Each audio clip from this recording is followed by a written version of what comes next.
to have this conversation. Minister, very good morning to you. Thank you so much for making time for us this morning. I'm going to start off with the elephant in the room. Third time lucky that we have the Minister on the show this morning. What went wrong? What happened? Because we had scheduled an interview for Monday. We scheduled an interview rescheduled the interview for yesterday. And then there was the statement that the Minister issued. Well, Adrian, let me apologize to the station and the viewers, firstly, for the inconvenience that was caused. As we explained in the statement, there was some mishandling of whatever communication from our side, because, as you correctly say, there were interviews scheduled, which due to the cabinet schedule, I then had to ask the team to say, please, they must engage yourselves to reschedule the interviews. And I was advised that that has been done. Unfortunately, we had been misled. I had been misled as the minister, and that is why I said in the statement, we profusely apologize, and we will deal with our internal issues as the day or the week proceeds. Yeah. Okay, then. Thank you so much for that, Minister. Then let's deal with what the Minister announced during that press briefing, and that is in relation to the support scheme for the Spaza shops. A 500 million rand that has been set aside.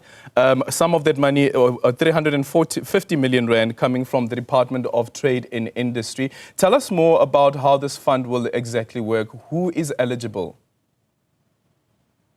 Well, we had taken a decision together with Minister Dow of Trade, Industry and Competition to say, as we are both ministers responsible for township economic development, we've got to make an intervention in reviving the township economy. Of course, the first thing to revive is to reclaim what everybody utilizes, which is the Spaza shop industry. Now, when the incident happened, we then said, as we are calling for Spaza shops to be registered, let's incentivize those that will be found not to be compliant, because we do have an appreciation that the cost to compliance is very high in our country. And now we also want to incentivize them to see the need of professionalizing their businesses. Because when they are compliant, it means we're able to monitor everything to make sure that the quality of food or any product that they sell is good quality, which saves our community, whether regarding health standards or any quality standard that is prescribed. So that's why we came together and said, let's have a joint fund, the 500 million that you just spoke about. And specifically, Alren, this is a support that is meant to assist only South African-owned Spaza shops. As I said, we want to really assist in reclaiming the township and the rural economy. Yeah. That is what 500 million fund is about. And per tuck shop, you're looking at how much with a tuck shop? Sorry, I can't hear you. I'm asking per tuck shop that qualifies, how much would that tuck shop receive? Well, what we're doing, we have two categories. We are providing stock to those that are in need, stock that goes up to 40,000 rands at a grant level, and then 10,000 rands that goes to business development support. That means the training of how to manage a Spaza shop, the compliance that they're expected to follow, and then the training on the POS machines that they are using. That's the first category. The second category is the one that will get support that starts from 100,000 to 300,000. That one will be blended financing. 50% of it is a loan, 50% is a grant. This is meant to ensure that they can be able to be assisted with refurbishments, shelving, and any other compliance or regulatory compliance mechanism that is required.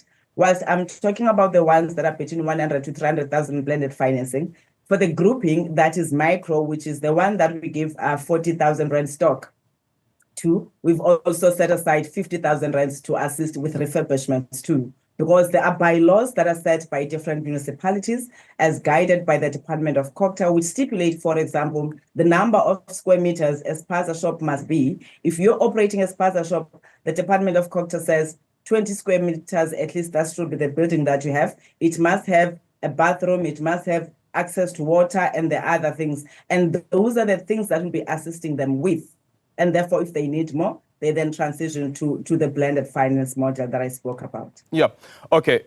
So in cash, it would only be, that money would only come from the second part you say, which is the blended finance, the 40 as well as the 10K, these will just be products. And the 40 and training. the 10 is pure grant. Yeah. For the micro, I don't know, I'm losing you. I don't know if it's from my side, but my volume is on high. If you can just try to increase your volume from your side. Okay, let's try again then, Minister. With regards to the 50,000, so 40,000, that would be in products, right? Stock. Yes. And then the 10,000, that would be in training, the value of the training, meaning that this is not cash per se that they're receiving. That's the non-financial support. That's the non-financial. Yeah. Yes. Okay. And then when it comes to the other part, just quickly explain to me once again. So you say that one would be the grant that you receive, but then you also have the other part around it, which would be the loan that you need to pay back. The loan component is where others are needing between 100,000 to 300,000. But the first component that you clearly articulated on the 40,000, that 50,000 is for the stock and the training, and then another 50,000 for those that are in need of refurbishments, but at a micro level. That's still at a grant level. Yeah. Then on the 100,000 to 300,000, I mean more than 100,000 to 300,000, that's the blended finance, which looks at being 50% grant, 50% loan. It goes to the refurbishments or any other thing that people want to do, but in relation to the business. For example, they will be saying, we want integrated systems that must be there. We want to make sure that we renovate our business. We want to buy stock, equipment like refrigerators. We want to have promotional material and market the business that we are doing. So that 100,000, above 100,000 to 300,000 is where we are accommodating many other things that the business will be saying, I don't need 40,000 rand stock because I've grown, I have my stock, but I need you to assist me as I want to expand the business that I have. Yeah, okay. And all of this, the minister says, amongst other things, is to enhance market competitiveness as well, to help Spaza shops and food handling outlets to compete with larger retailers. Does minister really believe that that type of money would be enough for a tuck shop or any other shop to compete with large retailers? Are we really expecting of tuck shops to be competing with a ShopRite, who's competing with a Pick n Pay? And considering, for instance, with ShopRite, you find that their inflation, their price inflation, it's much lower than the national inflation. Well, Alren, you are reducing the competitiveness to one business. We are saying through this process, we're looking at bulk buying, which means if we have a group that will support, let's say, 50 Spaza shops in the township called Soweto, then when they go and buy, they're able to negotiate a discount that can enable them not to be too expensive than the big retailers, because people are leaving the Spaza shops to go and buy from big retailers, because they will say, this one is cheaper by 50 rands or by 20 rands, and these ones are expensive. This is why we are saying even the retailers that they will be buying from through our assistance, they have to be closer to the area of operation, because the issue of logistical cost is a problem. The issue of storage of the food that they buy is a problem in terms of the cost. And that's what makes them to then increase the markup, because they must make profit out of that. This is why we are saying we are looking at bulk buying. We are looking at ensuring that we cut the logistical costs by bringing the service or the products closer to them. And that's competitiveness to us. Of course, they won't be selling in huge margins as the entities in terms of the different entities. And the scale, if you look at the different reports, they do indicate that this is a big industry that goes up to 150 billion rands. That is mainly not in the hands of the township South African-owned businesses, and we're trying to tap into that. Yes, our money is not sufficient to tap into that, which is why we are looking forward to other interventions. The department itself has a standing program that is going on in terms of supporting Spaza shops through the program that we call TREP, the Township and Rural Enterprise Program. The Department of Trade, Industry and Competition through NEF, they have the Township program again that also assists small businesses and wholesalers, because we are also trying to create a value chain. We've engaged with the big manufacturers to say, if you don't have a closer wholesaler to the area, can you therefore allow, because cutting costs means that the wholesalers must be close to the people. So all those interventions or efforts, they're trying to make sure that the businesses remain competitive instead of them being very unaffordable, but also not hygienic and not compliant to the interventions. Because once they are compliant, then they're able to say, I want to grow my business from being a Spaza shop to being a wholesaler. So all these interventions will enable them to be able to come and borrow money from the bank, from ourselves or NEF to say, I need more money because now I'm compliant with everything and I can grow my business because I've seen the market demands that is there, and therefore I can be a wholesaler and be able to compete with other wholesalers. Yeah, I say that I still find it a bit difficult, Minister, expecting tuck shops to be competing with big retailers. But shouldn't there be an intervention around the proliferation of retailers in townships as well, and how they are squeezing out tuck shops out of business? Well, we are looking at finalizing our township and rural policy, which will clearly define, working with the municipalities that are responsible for local economic development and spatial planning in terms of what businesses must be brought to townships in order to make sure that if we are introducing the support for townships, for Spaza shop, they can also grow. So the policy will be looking at all of that, because it is contradictory to say, I'm going to have a tuck shop and then have a big retailer in the same street. Definitely people will go to a big retailer, but it's about how you distribute the support that you want for your communities by saying, as part of the spatial plan, in this area, these are the big business that will have, or whatever wholesalers that will have. And remember, I did say the Spaza shops will also be able to transition to being medium businesses, which are the wholesalers, because that's still our constituency. We're not looking at confining them at the Spaza level, but how do you make sure that we promote fair trade, which means we're looking at the pricing, we're looking at the issue of compliance and access to finance that people and the economies of scale that people must have access to. We believe that once we finalize our township and rural economic development policy, we'll be able, as we engage with both big business committees and the municipalities, we'll be able to come up to a solution that will assist all of us, because we have to coexist and small businesses can remain small. Okay, this is not the first time that the department has spoken about a scheme to support small business, or to support Spaza shops. During the height of COVID-19, there was 175 million rand that was set aside as well to support Spaza shops. Only 18 million rand of that money was taken up. What happened to the rest? Sorry, what happened to? What happened? Audio, I don't. Okay. So during COVID-19, there was a similar scheme that was announced by one of your predecessors, Minister Ndabeni. 175 million rand that was set aside for that. And amongst that as well was this issue around bulk buying and to support bulk buying. Only 18 million rand of that money was used. What happened to the rest? What happened to the rest of the 175 million rand?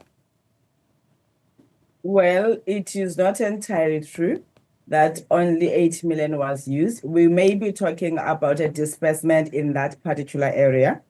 I'm aware that through the interactions that we've had with the sector, they did indicate some challenges.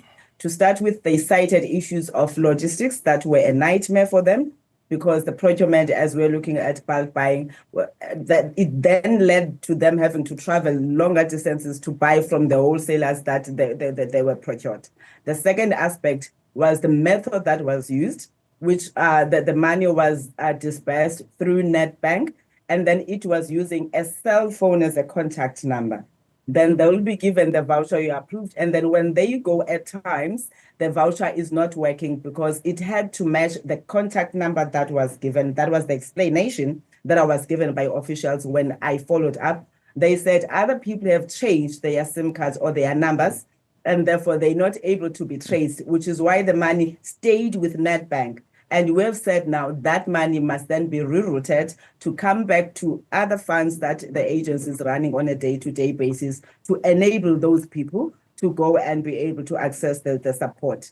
We're still struggling, I must say it upfront, Adrian, the officials have told me that they're still struggling because if I change my cell number as Stella, they don't know what number have I transitioned to. And we did make an announcement, including engaging with local municipalities to say they must assist us by trying to trace those people if they are registered, to say, we need you to update your number so that that money can really be spent.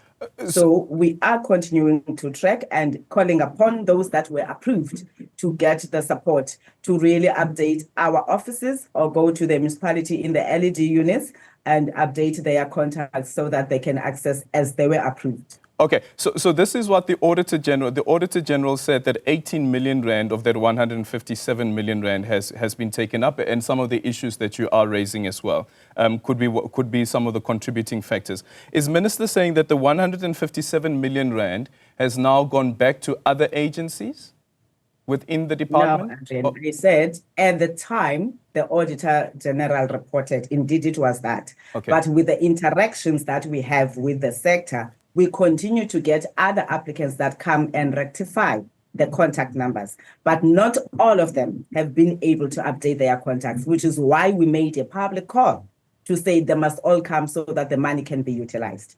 We then said there's a need for this fund because maybe by them not being able to access through NetBank, which is what they were complaining about, because of the method that we're using, we then said they can also apply on the other township interventions. Okay, so with the 500 million rand, what's Minister's assurance to South Africans that this money won't disappear? You'll ensure that this money goes to the people that are actually supposed to get the money, the right beneficiaries? Yeah, to start with, we are not giving people money except for the ones that are applying for purely the financial support. The other grouping is getting stock, which is what we are doing to say we are working with the big retailers to identify wholesalers that are closer to the Spaza shops for them to go and claim their approved grant in terms of the products. We are working with municipalities and township associations because these are stakeholders that belong to councillors, to township associations. So all of us, that's why we said this time it shouldn't just be the department that is administering the fund, although on the governance matters, it is between NEF and CIDFA, but we must involve the local stakeholders. That's why you saw us in the press conference having the MEC's response for economic development. This time we didn't have those, the municipalities because they couldn't make time, but we are working closely with them because all the businesses reside in wards.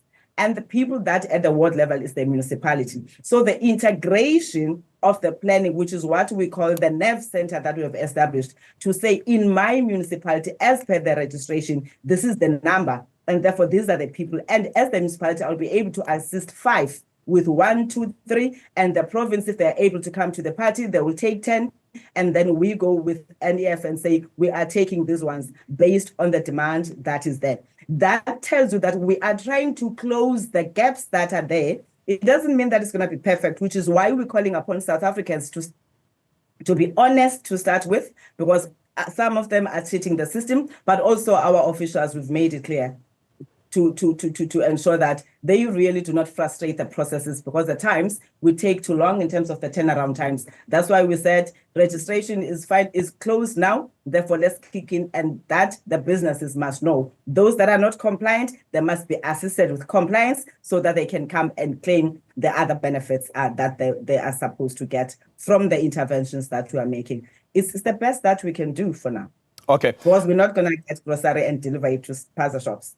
All right. But those that are dealing with groceries that we would have procured from, that is why the integrated system that we've developed will also assist us to monitor that even those that we have given the products to in terms of the stock, they are trading, because we've seen incidents where South Africans are given support, they take and sell it. So we want to make sure that they are trading. Well, that is why we are introducing a POS system that must be trackable, traceable, so that we begin to see the behavior of the person that is running the business, including what is it that people like in their own area. Was it assist them to be able to plan properly, to say, it means I must buy more of milk because it is what is being sold, and then does not lead to it being expired and I lose as the Spaza shop owner. Okay. With Again, the intelligence that goes with it, that we'll be able to gather through the digitization of the systems. okay. And then finally, dealing with this issue around foreign nationals or foreign-owned tuck shops,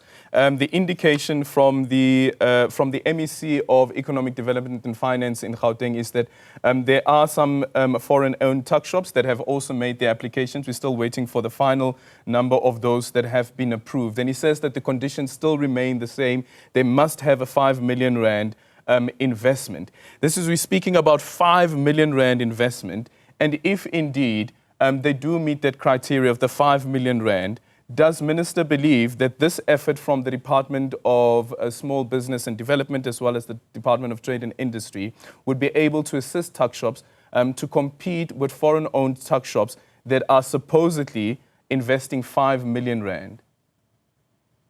To start with, Adrian, there's no Spaza shop that can have 5 million rand stock. So rule out a 5 million rands and a Spaza shop. They can be operating at a wholesale or distribution level. That already tells you. But let me tell you, our laws do allow. We have a case in terms of the refugees that took us to court when the then MEC in Limpopo tried to shut down the foreign-owned Spaza shops. And we lost the case in court, which is something the Department of Culture is dealing with, because it was said that and allow them to be able to apply for permits. You can't just shut them down because there is no licensing system in place that says they are not compliant. Now, what this means is that South Africa then said there's a certain group of refugees, and this is administered by Home Affairs, a certain group of refugees from certain countries that we recognize that are allowed to enjoy all the benefits that are enjoyed by the citizens of South Africa. So the foreign nationals that meet that criteria will therefore be able to be allowed to do business in the Spaza shop, because they'll be meeting the criteria as set out by the Department of Home Affairs in relation to the countries that they've afforded an asylum status. The second aspect is that nobody can just say you can't trade because you're a non-South African, except you are an illegal South African. Our Immigration Act is very clear on what must happen. And again, this is administered at Home Affairs, the department that is responsible to regulate whether you come or you exit in a country. For any illegal foreigner, no matter you are here to say, I do have the 5 million rands, I've bought a place, it is illegal to do that. Therefore, we cannot therefore authenticate you and give you a permit to go and trade whilst you have entered the country illegally. No matter how much we want to exercise the rights, no matter how much we want to have friendship with the different countries, but we all agree at a diplomatic level that all our citizens must respect the country's laws, as South Africans are expected to do when they go to other countries. Everyone who comes to South Africa, they must be given a permission to come to South Africa.